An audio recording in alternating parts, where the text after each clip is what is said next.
আমি থাকি না থাকি দোকানে কোথাও যাই, কিন্তু গরিব অসহায় মানুষের জন্য খাবার বরাদ্দ আমার থাকে ইনশাআল্লাহ। এক বেলার পেট পূর্তি আহার অসহায় মানুষের জন্য এক প্রকার যুদ্ধজয়ী আনন্দের। আর এই আনন্দের মাত্রা বৃদ্ধি করার লক্ষ্যে হাজী আলী আজগর হোসেন নিয়েছেন এক ব্যতিক্রমী উদ্যোগ।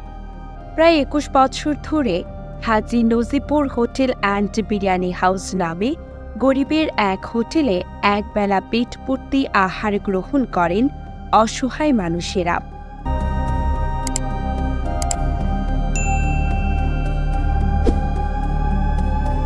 নওগাঁ জেলার হাজী আলী আজগর হোসেন জানান, আল্লাহর সন্তুষ্টি লাভের আশায় আর নিজের অতীতের দারিদ্রতার কথা চিন্তা করে এমন উদ্যোগ নিয়েছি। অসহায় গরিব দুঃখী মানুষের পাশে দাঁড়াতে পারলে আমার আত্মা তৃপ্তি পায়। প্রতি বৃহস্পতিবার দুপুর থেকে শুরু হয় আতিথেয়তা, শুরু হয় অসহায় দরিদ্র আহারের আনাগোনা। খাওয়ার পরিবেশ আর আয়োজন দেখে যেন মনে হবে অতিথি আপ্যায়নের এক দৃশ্য।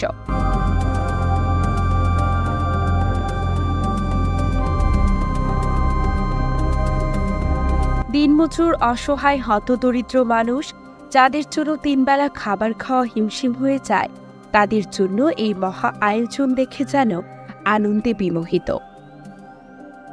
খাবারের আয়োজনে থাকে মাছ, মাংস, ডিম, ভাত, বিরিয়ানি সহ নানান আয়োজন। মৌসুমি ফলমূলও পাওয়া যায়।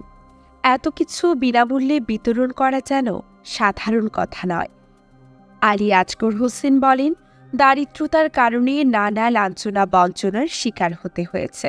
নিজের প্রতিবন্ধকতার জন্য অভাবের পরিবারেও ঠাঁই হয়নি। অভাবের কারণেই নিজের রক্ত বিক্রি করে সন্তানের মুখে খাবার তুলে দিতে হয়েছে। অসুস্থ ছিলাম, আমি যখন কাজ করতে পারি নাই একটা টাইমে, তখন আমার সন্তান খাবার দিতে পারি নাই, দুধ কিনে দিতে পারি নাই। এই কষ্টের থেকে উপলব্ধি করি ১৯৯৭ সালে স্ত্রী সন্তান নিয়ে নিজ জেলা নাটোরের সিংড়া থেকে নওগাঁতে আসেন আজগর হোসেন। নওগাঁতে এসে কাজের ব্যবস্থা করতে হিমশিম খেতে হয়েছে। প্রথমে হোটেল বয় হিসেবে চাকরি মিলে, কিন্তু প্রতিবন্ধকতার জন্য বেশি দিন টিকেনি সেই চাকরি। পরে ভাড়ায় থাকা বাড়িওয়ালার সুপারিশে এক হোটেলে থালা বাসন ধোয়ার চাকরি হয়। অনেক কষ্ট করেছেন জীবনযুদ্ধে।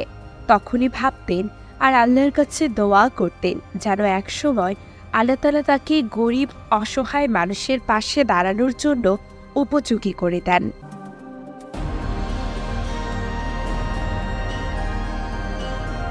প্রথমে ৪ থেকে ৫ কেজি গরুর মাংস আর ভাত দিয়ে শুরু করেন।